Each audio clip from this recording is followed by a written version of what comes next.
교회가 왜 이 땅에 존재하는가? 데오도로 베델이라고 하는 미국의 한 선교 신학자는 이런 이야기를 우리에게 들려줍니다. 바다에 사람들이 빠져서 허우적거리고 있습니다. 가만두면은 익사할 것 같습니다. 그래서 해안가에 구조대원들이 위험을 무릅쓰고 바다 한가운데로 들어가서 그 사람들을 건져내었습니다. 죽다가 살아난 그 사람들은 구조대원들의 도움이 너무너무 고마웠죠. 그래서 건강을 회복한 다음에는 그 구조대에 도움을 주고 싶었습니다. 내가 도움을 받았으니 내가 도움을 좀 주고 싶다. 어떤 분은 음식을 갖다 주기도 하고 후원금을 내기도 하고, 또 어떤 사람들은 구조대원으로 직접 참여하는 사람도 있었습니다. 그리하니까 그 구조대가 숫자가 많아지고 규모가 커졌어요. 그래서 더 많은 사람들을 건져낼 수가 있었습니다. 그러면서 그 구조대는 점점 이제 사이즈가 커지고 화려해졌습니다. 그러니까 이제 옛날 집을 헐어버리고 아주 큰 집을 지었습니다. 회원들도 많아졌습니다. 그러다 보니까 자체적으로 규율도 만들고 또 회원 관리도 하고 장비도 또 새로 사들였습니다.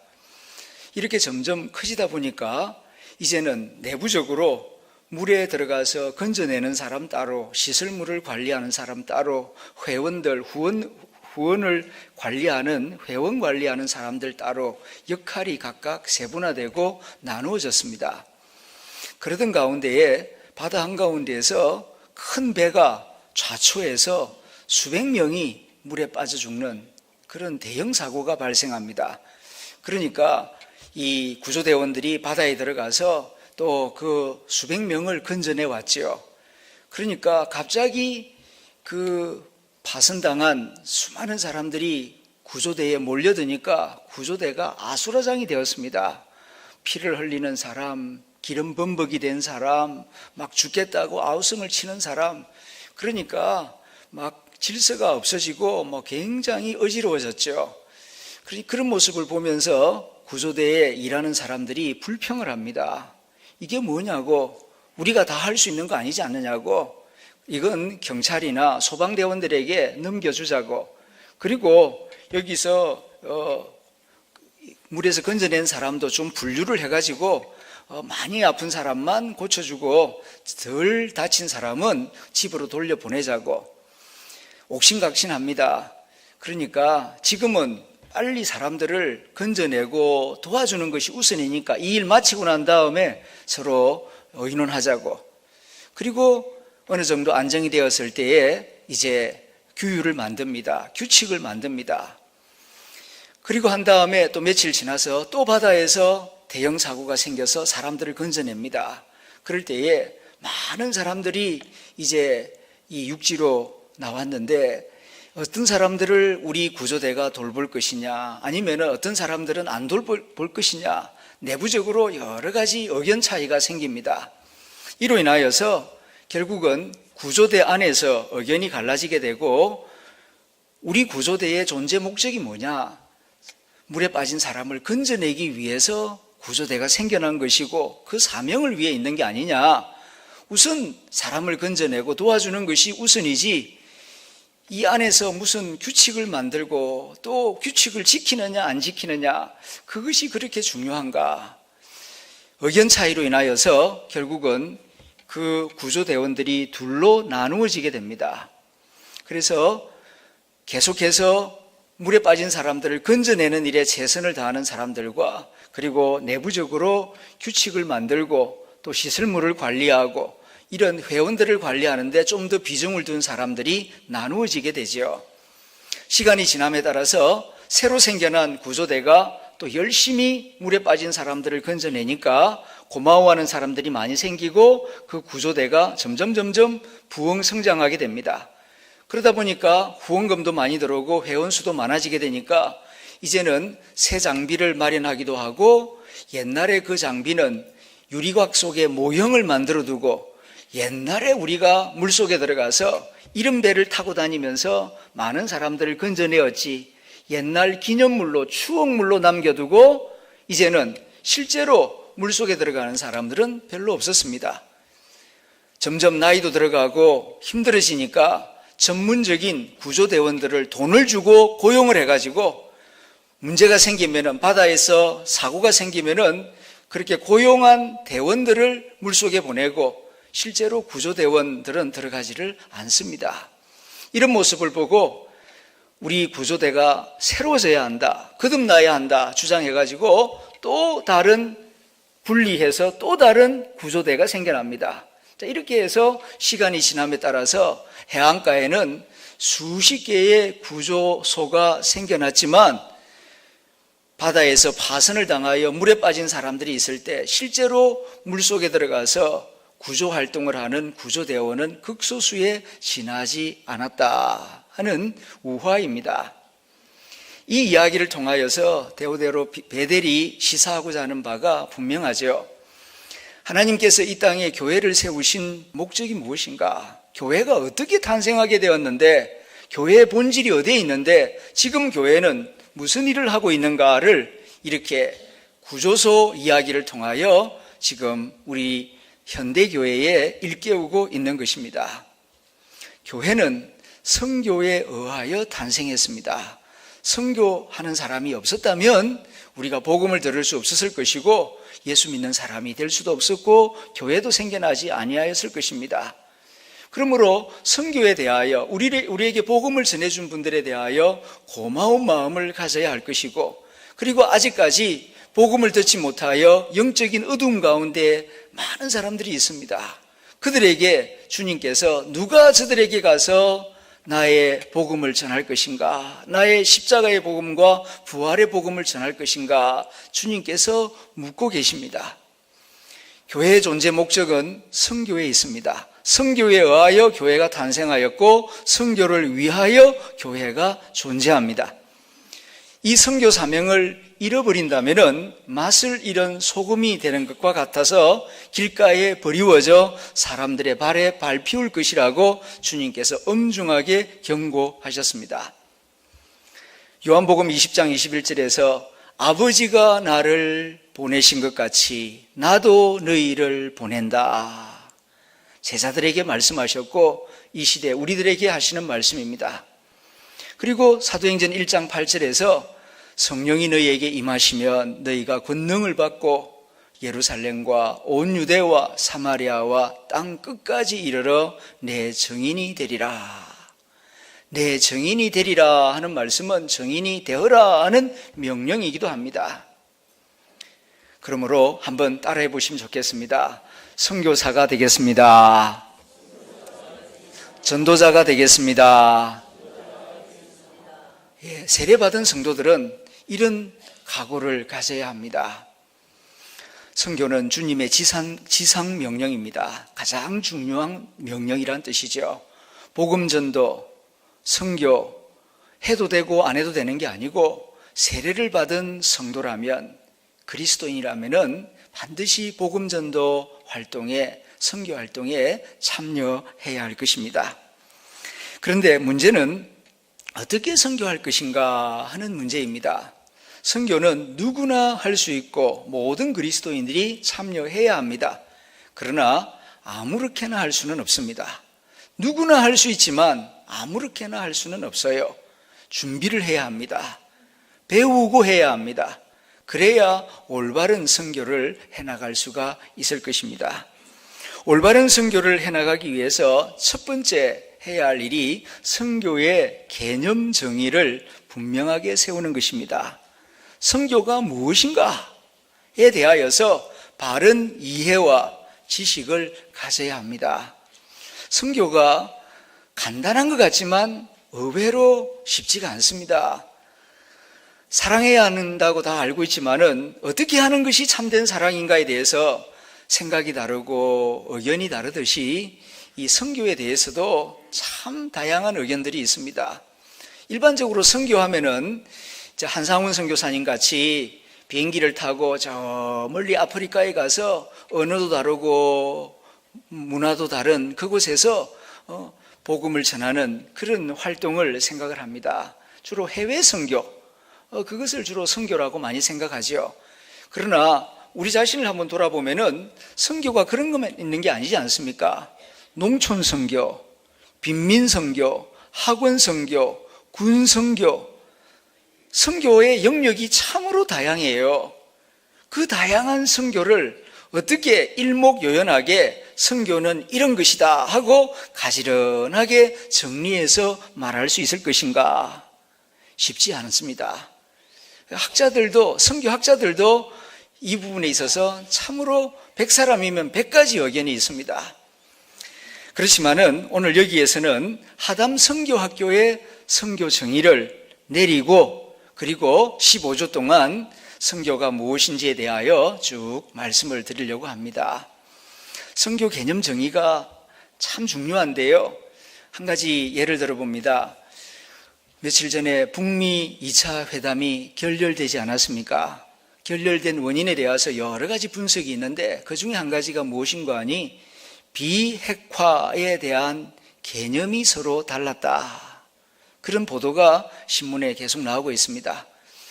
김정은 위원장도 비핵화 하겠다고 말했습니다. 트럼프도 비핵화해야 한다. 우리 대한민국 국민들도 다 비핵화를 원하고 있습니다. 그런데 어떻게 하는 것이 비핵화냐에 대해서는 정의가 달라요. 김정은은 영변 핵시설 다 없애면 비핵화하는 것이다. 본인은 그렇게 생각하고 그렇게 확신하고 그렇게 지금 말합니다. 이거 다 없애면은 비핵화하는 거 아니냐? 그러니까 제재를 다 풀어달라. 그런데 트럼프는 영변 그것만 가지고 안 된다. 다른 데 숨겨놓은 거 그것도 다 공개하고 그것도 다 없애야 진짜 비핵화다. 서로 비핵화라는 단어는 똑같은 말을 쓰고 있지만은 그 비핵화의 개념이 서로 달라서 대화가 결실을 맺지 못했다 하는 그런 분석이 있습니다. 선교도 그래요. 다 선교해야 한다. 열심히 선교를 도와야 한다. 그러는데 무엇이 선교냐? 이렇게 좀 구체적으로 디테일하게 이야기를 하다 보면은 의견 차이가 있고 그로 인하여서 서로 합력하지 못하고 열매를 맺지 못하는 경우들이 왕왕 있습니다. 그래서 먼저 선교가 무엇인가에 대하여서 이제 정의를 내리고 그 개념 정의에 대해서 좀 개론적인 말씀을 오늘은 드리고 마치려고 합니다.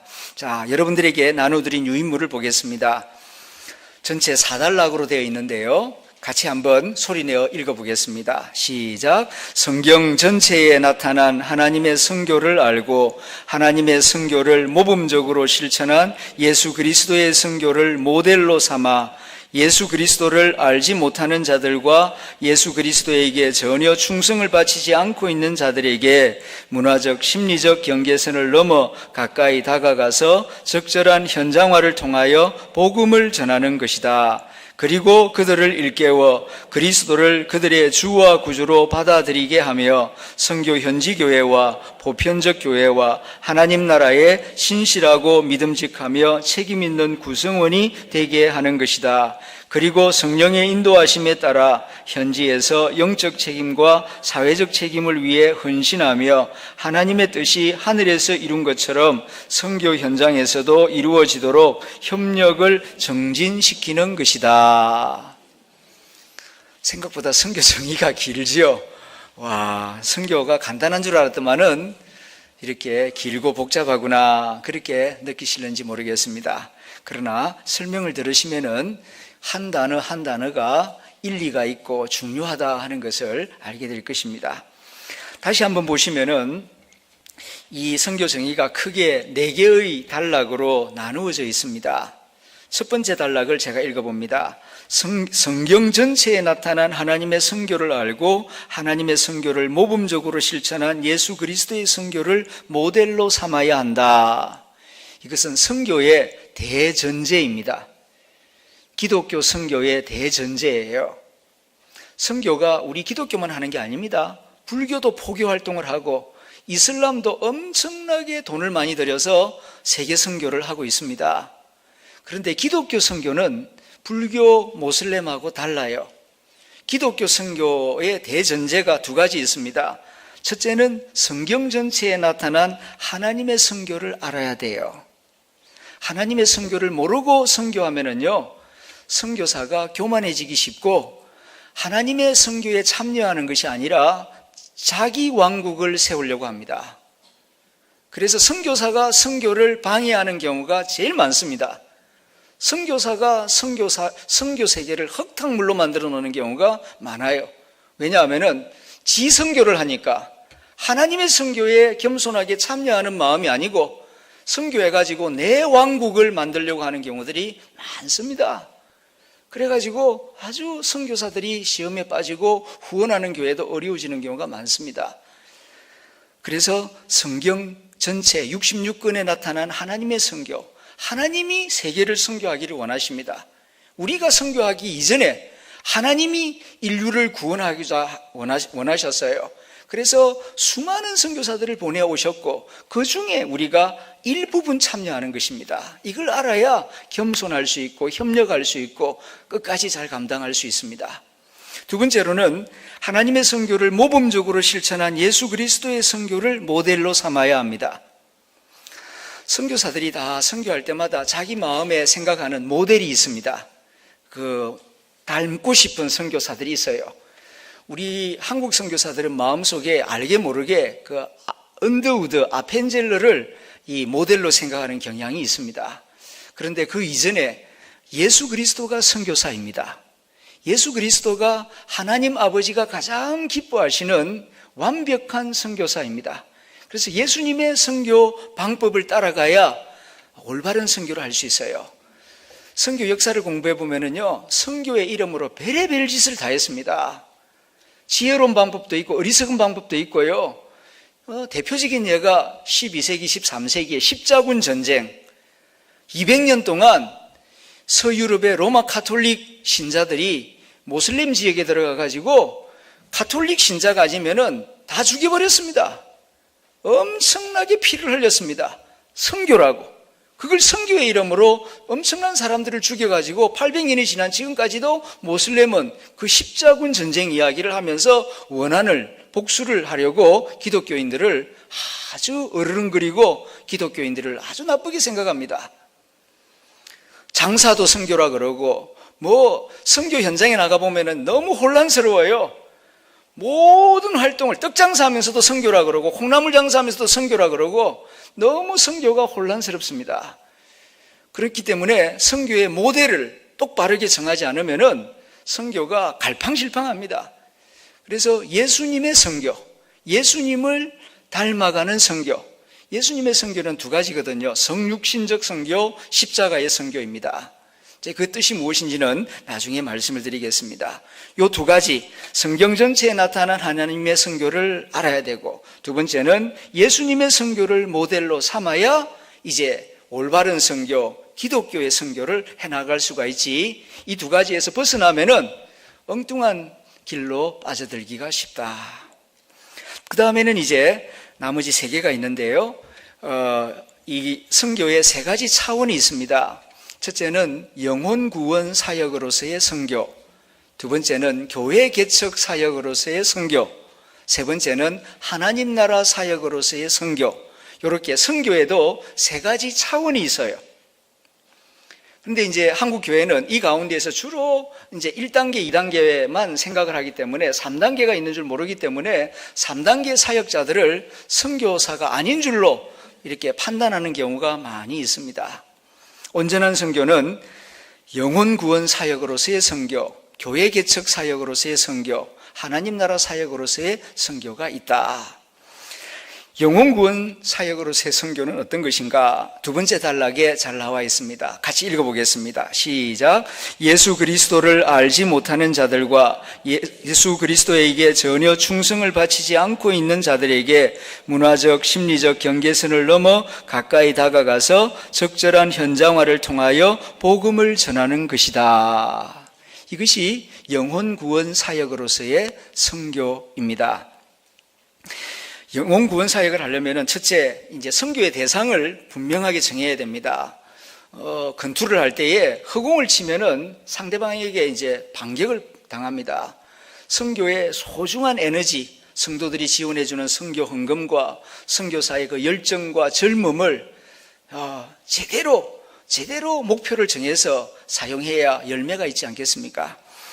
그래서 선교의 대상은 두 가지인데, 첫째는 예수 그리스도를 알지 못하는 자들, 예수님을 들어보지 못해서, 복음을 들어보지 못해서 예수를 못 믿는 사람들이 있습니다. 그런 사람들이 지구상에 수십억이 있습니다.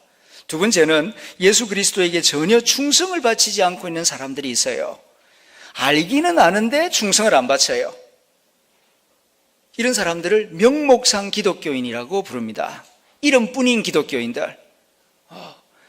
기독교 역사가 오래된 나라와 민족, 가문 속에 명목상 기독교인들이 많아요. 세례받았어요. 종교란에 기독교라고 표기합니다. 그런데 주일날 교회 갑니까? 그러면 안 가요. 언제 교회 갑니까? 유럽에 그런 사람들이 참 많은데요, 일평생 딱 3번 교회 갑니다. 첫 번째는 유아 세례 받을 때, 두 번째는 결혼식 할 때, 세 번째는 장례식 할 때. 특별히 독일 같은 경우에는 종교세를 내거든요. 다 국민들이 종교세를 냅니다. 그래서 다 기독교라고 표기를 하는데, 여러분 유럽 여행 다녀오신 분들 영국 교회 가보셨습니까? 큰 교회 한 2,000명, 3,000명 들어가는 큰 카세드랄 대성당 같은데 주일날 가보시면은 20명, 30명 노인들만 앉아 있습니다. 이렇게 교회가 텅텅 비고 있어요.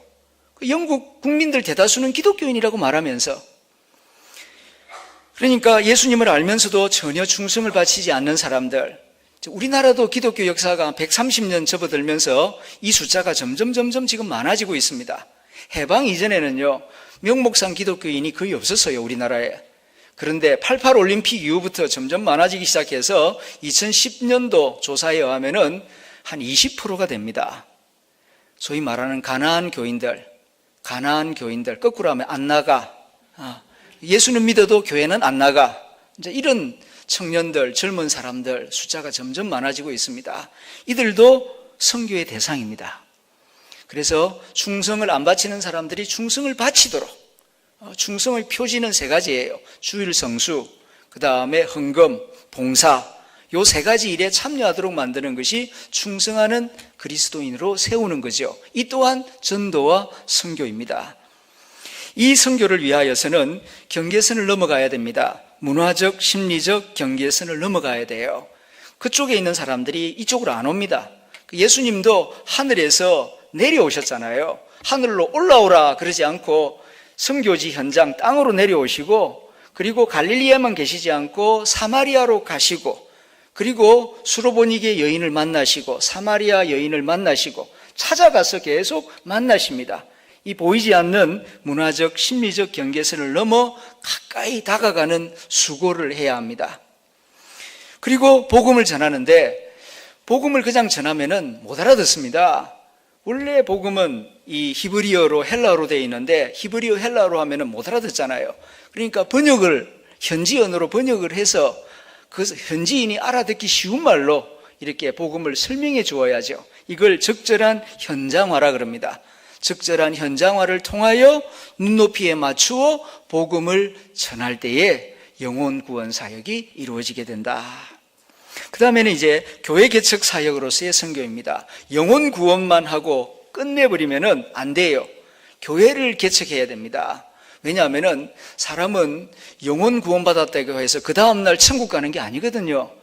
이 땅에 사는 날 동안 공동체를 만들어 주어야 주일 예배를 드리고 기독교 교육을 받을 수 있고 선교 훈련을 받아서 지역사회를 복음화해 나가는 선교 거점이 마련됩니다. 그래서 다음은 공동체를 만들어야 됩니다. 그것이 교회 개척 사역으로서의 선교입니다. 3번째 단락을 한번 같이 읽어보겠습니다. 시작. 그리고 그들을 일깨워 그리스도를 그들의 주와 구주로 받아들이게 하며 선교 현지 교회와 보편적 교회와 하나님 나라에 신실하고 믿음직하며 책임 있는 구성원이 되게 하는 것이다. 교회를 세우려면은 돈만 가지고 되는 게 아니에요. 사람들을 많이 끌어모은다고 교회가 생겨나는 게 아닙니다. 말씀이 선포되어야 합니다. 말씀이 선포되고 말씀을 받아들이고 믿는 사람들이 생겨날 때 교회가 개척되는 거예요. 그래서 그들을 일깨운다 하는 말은 정확하게 말하면 성경으로, 하나님의 말씀으로 그들의 영혼을 일깨운다, 그런 뜻입니다. 성경을 잘 가르칠 수 있어야 합니다. 그럴 때 교회가 생겨납니다. 성경을 가르쳐서 어떻게 합니까? 그리스도를 그들의 주와 구주로 받아들이게 하는 것입니다. 이것이 세례의식이죠. 그 세례받는 사람들에 의하여 교회는 점점 성장하게 됩니다. 그 다음에는 선교 현지교회가 있고, 선교 현지교회를 세우고, 개교회를 세울 뿐만 아니라 그 다음에는 노회를 조직하고 교단을 조직해 줘야 합니다. 이게 보편적 교회입니다. 그 다음에는 하나님 나라, 전 세계의 기독교인들과 교제할 수 있도록 그 교제의 폭을 넓혀줘야 합니다. 왜냐하면 우리가 궁극적으로 추구하는 것은 하나님 나라이기 때문에 하나님 나라의 비전을 가지도록 하는 것입니다. 그렇게 하여서 하나님 나라를 준비할 수 있도록 선교 현지교회, 보편적 교회, 하나님 나라의 신실하고 믿음직하며 책임 있는 구성원, 한마디로 말하면 훌륭한 교회 지도자를 세우는 겁니다. 교회 개척의 핵심은 건물이 아니고 지도자를 세우는 데 있습니다. 아무리 큰 예배당을 지어줘도 현지 지도자가 제대로 서지 못하면은 그 건물 때문에 나중에 분쟁이 일어납니다. 그래서 먼저 이 신실하고 믿음직하며 책임 있는 교회 구성원을, 사람을 세워야 돼요. 사람을 잘 세우면은 나중에 건물도 세울 수 있고 또 나중에 그 교회를 성장 발전시킬 수가 있을 것입니다. 이렇게 할 때에 현지 교회 개척이 이루어지고 교회가 현지 사회와 문화의 뿌리를 깊이 내리는 그런 좋은 현지 교회가 될 수가 있다. 그 다음에는 이제 하나님 나라 사역으로서의 선교입니다. 네 번째 단락을 같이 읽어보겠습니다. 시작. 그리고 성령의 인도하심에 따라 현지에서 영적 책임과 사회적 책임을 위해 헌신하며 하나님의 뜻이 하늘에서 이룬 것처럼 선교 현장에서도 이루어지도록 협력을 정진시키는 것이다. 교회를 개척하고 교회를 성장시킨 다음 목적이 있어요. 더 큰 목적이 있는데 교회 개척, 교회 설립의 궁극적인 목적은 하나님 나라를 이루기 위함입니다. 우리 선교의 모델이 되시는 예수님께서 뭐라고 말씀하셨습니까? 첫 번째 하신 말씀이 회개하라, 하나님 나라가 가까이 왔다. 주기도문에서도 나라가 임하시오며 이렇게 기도할 것을 가르치셨어요. 그러니까 교회의 존재 목적은 하나님 나라를 이 세상에 증거하고 하나님 나라가 이루어지도록 하는 하나님의 주요 도구예요. 교회 자체가 목적이 아니에요. 이 하나님 나라의 비전을 잃어버리게 되면은 교회를 갖다가 아방군처럼 지어가지고 이 안에다가 모든 좋은 시설 다 만들어 놓고 여기가 좋사오니 하면서 자꾸 교인들을 교회 안에만 자꾸 묶어 두려고 합니다. 그리 되면은 서론에서 말씀드렸듯이 구조소가 설립 목적을 잃어버리고 물에 빠진 사람들을 건져줌으로 구조소가 시작되었고 물에 빠진 사람들을 더 많이 건져주기 위하여 구조소가 새로 짓고 시설물을 마련했는데 나중에는 회원 관리하고 시설물 관리하고 모형 만들어 놓고 기념일이나 지키고 그리고 사람 고용해가지고 물에 빠진 사람은 자기들은 안 들어가고 돈 주고 다시 들어가서 건져오라고 이런 식으로 하게 되면은 그 구조소는 빛을 잃어버리게 되는 겁니다. 교회도 마찬가지예요. 교회가 이 하나님의 선교, 하나님의 나라의 비전을 잃어버리고 우리끼리 조사오니 우리 교단, 우리 노예 자꾸 여기에만 집착하게 되면은 하나님 보시기에 맛을 잃은 소금, 이거 쓸데없는 소금이에요. 그건 그릇에다 담아두지 않습니다. 그냥 길에다 갖다 버려버리죠. 그러면은 부끄러움을 당하게 되는 것입니다. 그러므로 하나님 나라의 비전을 가슴에 품고 하나님 나라를 이루기 위하여서 다음 하나님의 선교까지 나아가야 합니다. 그러기 위해서는 첫째, 성령의 인도하심을 따라야 돼요. 목사의 야망도 아니고 우리의 어떤 욕심도 아니고 성령의 인도하심을 따르는 교회가 될 때에 하나님 나라의 비전에 순종하는 교회가 될 것입니다. 그 다음에는 현지에서 영적 책임과 사회적 책임을 위해 헌신해야 합니다. 영적 책임은 비교적 한국교회가 잘합니다. 예배 잘 드리고 기도하고 1:1 제자 양육을 통하여서 지도자 이렇게 믿음 성장을 도모하고, 이건 다 영적 책임이에요. 그러나 또 사회적 책임이 있습니다.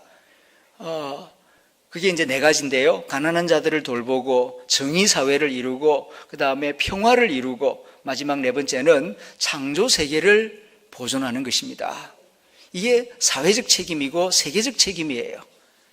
이것까지 감당을 잘할 때에 하나님의 뜻이 하늘에서 이루어진 것처럼 선교 현장에서 이루어지게 됩니다. 그리고 이 일을 위하여 협력을 잘해야 됩니다. 선교는 우리만 하는 게 아니거든요. 다른 교회도 하고요, 개인도 하고요, NGO 단체들도 하고요, 많은 세계 각국 여러 사람들이 성령의 감동을 받아서 하나님의 선교에 지금 참여하고 있습니다. 그런데 내 것만 제일이다 생각하고 협력할 줄 모르면은 이건 자기 선교지 하나님의 선교가 아니에요. 한국 교회가 이 협력 정신이 좀 많이 약하거든요. 이로 인하여서 교회 성장은 많이 이루어졌는데 이렇게 사회 활동이나 하나님 나라 비전을 이루는 이 부분에 있어서는 약한 부분이 좀 많습니다. 그래서 하나님의 나라 선교까지 나아가야 한다. 자, 이렇게 듣고 보니까 이제 이 선교 정의가 어떤 뜻을 가진지 여러분들 좀 느낌이 오실 것입니다. 다시 한번 소리내어 처음부터 끝까지 한번 읽어보겠습니다. 시작. 성경 전체에 나타난 하나님의 선교를 알고 하나님의 선교를 모범적으로 실천한 예수 그리스도의 선교를 모델로 삼아 예수 그리스도를 알지 못하는 자들과 예수 그리스도에게 전혀 충성을 바치지 않고 있는 자들에게 문화적, 심리적 경계선을 넘어 가까이 다가가서 적절한 현장화를 통하여 복음을 전하는 것이다. 그리고 그들을 일깨워 그리스도를 그들의 주와 구주로 받아들이게 하며 선교 현지 교회와 보편적 교회와 하나님 나라에 신실하고 믿음직하며 책임 있는 구성원이 되게 하는 것이다. 그리고 성령의 인도하심에 따라 현지에서 영적 책임과 사회적 책임을 위해 헌신하며 하나님의 뜻이 하늘에서 이룬 것처럼 선교 현장에서도 이루어지도록 협력을 정진시키는 것이다. 이 선교 정의는 4가지 단락으로 이루어져 있다 말씀드렸죠? 자, 이제 복습을 해봅니다. 첫 번째 단락의 내용은 무엇이라고 말씀드렸습니까? 선교의 대전제. 두 번째 단락은요, 영혼 구원 사역으로서의 선교. 세 번째 단락은요, 교회 개척 사역으로서의 선교. 네 번째는요, 하나님 나라 사역으로서의 선교. 이 선교에 3가지 차원이 있다 그랬는데요. 이제 영혼 구원 사역으로서의 선교에 주로 헌신하는 그 선교 기관이 주로 선교 단체들입니다. 그러니까 CCC라든가 내비게이터라든가 UBS라든가 이런 그 선교 단체들이 주로 영혼 구원 사역에 많은 에너지를 쏟아부으면서 헌신을 많이 하고 있습니다. 두 번째로 교회 개척 사역에 헌신하는 기관은 주로 교단 파송 선교사들입니다.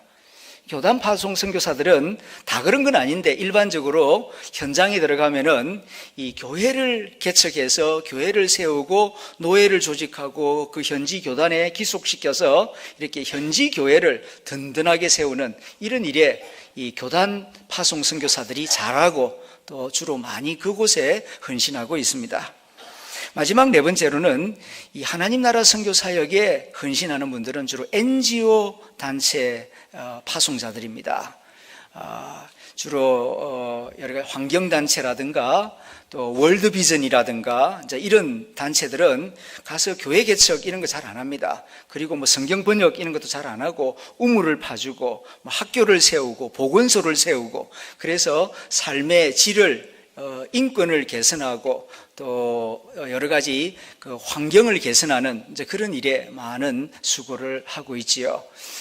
그렇다면은 우리 교회에서 파송한 한상훈 선교사는 이 3가지 사역 가운데 주로 어느 사역에 헌신하는 선교사라고 볼 수 있겠습니까? 교단 파송 선교사임에도 불구하고 그는 하나님 나라 사역에 주로 초점을 맞추어서 헌신하는 선교사라고 볼 수가 있습니다. 전통적인 선교 사역하고는 조금 이렇게 다른 영역에서 수고를 많이 하고 있습니다. 중요한 것은 한 사람이 다 할 수가 없어요. 영혼 구원 사역에도 잘하고 교회 개척도 잘하고 그 다음에 하나님 나라 사역도 잘하고 이렇게 북치고 장구치고 다 잘하는 선교사가 간혹 있기는 하지만은 일반적으로는 자기 선교 전문 영역을 정해가지고 그 부분에 주로 집중을 하고 헌신을 합니다. 그렇기 때문에 선교사들은 이제 다른 영역에서 수고하는 선교사들을 존중하고 인정하고 나는 나의 사역을 귀하게 여기고 그러면서 서로 협력을 해야 돼요.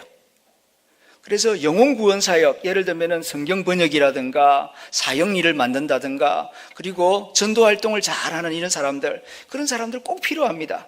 그러나 그것만 가지고 되지 않고 교회 개척을 하려면 현지 지도자들을 키워야 되고 신학교를 세워야 되고 또 이렇게 노예를 조직해야 되고 예배를 잘 드려야 되고 이런 또 목회자 선교사가 필요하고 또 NGO 월드비전이라든가 우물파죽이라든가 뭐 컴퓨터 사역이라든가 이런 것도 필요해요. 각각 자기 분야를 가지면서 여러 선교사들이 함께 해야 그 마을과 그 사회를 복음화해 나갈 수가 있는 것입니다. 그래서 앞으로의 선교의 중요한 덕목은 개척 선교도 중요하지만은 협력의 정신이 참 중요해요. 19세기까지만 해도 100년 전만 하더라도 개척 잘하는 선교사가 필요했습니다. 그런데 지금은요, 선교지에 나가보면은 교회가 없는 지역이 거의 없습니다. 이미 우리나라뿐만 아니라 미국, 독일, 영국, 우리 교단뿐만 아니라 합동적 감리교, 성결교, 성공회 많은 선교사들이 나가 있기 때문에 거기 있는 다른 선교사들 뿐만 아니라 현지 교단 지도자들도 있어요. 다 진공 상태에서 선교하는 경우는 거의 없습니다. 태국 불교 국가인 줄 알죠? 가보면은 200년 전부터 선교가 이루어졌고 거기에도 장로교, 감리교 선교사들이 많습니다. 교세가 약해서 그렇죠. 그러면은 거기 있는 현지 태국 목사님들하고도 협력을 잘 해야 합니다. 그럴 때에 하나님이 기뻐하시는 선교가 이루어질 수가 있을 것입니다. 자, 이런 선교 정의에 기초해서 이제 이후에는 다음 주에는 이제 성경과 선교, 이제 그 일단락 선교의 대전제에 대해서 말씀드리지 않았습니까? 예수 그리스도를 선교의 모델로 삼는다. 성경 전체에 나타난 하나님의 선교를 알아야 한다. 자, 이 부분에 대해서 다음 주일 보다 자세히 말씀을 드리고 또 그 다음 주일에는 선교의 모델이신 예수 그리스도, 그 다음에는 이제 1단락, 2단락, 3단락을 나누어서 영혼 구원 사역으로서의 선교, 교회 개척 사역으로서의 선교, 하나님 나라 사역으로서의 선교, 이렇게 순서대로 말씀을 드리고 그 다음에는 세계 선교 역사, 한국 선교 역사, 그 다음에는 특별히 우리가 사는 이 대구 경북 지역에 120년 전에 어떤 선교사가 들어와서 선교를 해서 맨 먼저 세워진 교회가 어디이며 어떻게 해서 저렇게 신명여고 개성, 그다음 계명대학교, 대구제일교회가 생겨나고 지금까지 이렇게 대구에 1600개 교회가 생겨날 수 있었는가, 대구 경북 지역 선교 역사에 대해서 공부할 것입니다. 그 다음에 요즘 88 올림픽 이후에 이제 청년들을 중심으로 해서 많이 이루어지고 있는 단기 선교, 정확하게 말하면 선교 비전 출입인데요. 이것이 무엇이고 이것을 어떻게 할 때에 정말 선교에 도움이 될 것인가. 그 다음에 14번째는 이주민 선교. 지금 네팔에서 오자 목사님도 이제 오셨는데, 어제 그 출입국 사무소 자료실에 들어가 보니까 지금 대한민국의 네팔인 노동자들이 약 3만 명 들어와 있어요. 그리고 대구 경북 지역에 약 3천 명이 들어와 있답니다. 우리나라 정부 통계 자료입니다. 대구 시내에만 640명이 있고 이 대구 외곽 지역에 약 2천 명의 네팔인 노동자들이 지금 일을 하고 있다. 선교를 지금은 비행기 타고 꼭 외국에 안 나가도요, 외국인들이 자기 발로 걸어서 우리 국내에 지금 많이 들어오고 있습니다. 그 숫자가 200만 명이 넘었어요. 그러니까 멀리 나가서 선교하는 것도 필요하지만 찾아오는 나그네들에게 복음을 잘 전하는 전략이 필요합니다. 그래서 이주민 선교에 대해서 우리가 공부할 필요가 있습니다. 마지막에 가서는 그렇다면 우리 하늘 담은 교회 선교는 어떤 방향으로 해나갈 것인가? 지금까지 배운 것을 중심으로 해서 종합 정리하면서 우리 하늘 담은 교회 선교 방향에 대해서 생각하고 마무리할 것입니다.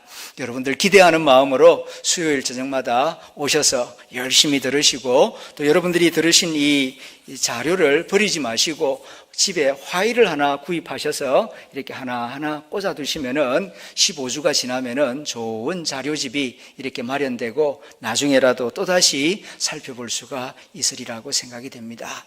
주님께서 우리 교회를 축복하시고 여러분들을 축복하셔서 주님이 기뻐하시는 전도와 선교의 도구가 되게 하시고 또 금년 10월 달에 추수감사 주일 예배를 드릴 때에는 전도의 열매를 가지고 하나님께 영광을 드릴 수 있는 저와 여러분들이 다 될 수 있기를 기원합니다.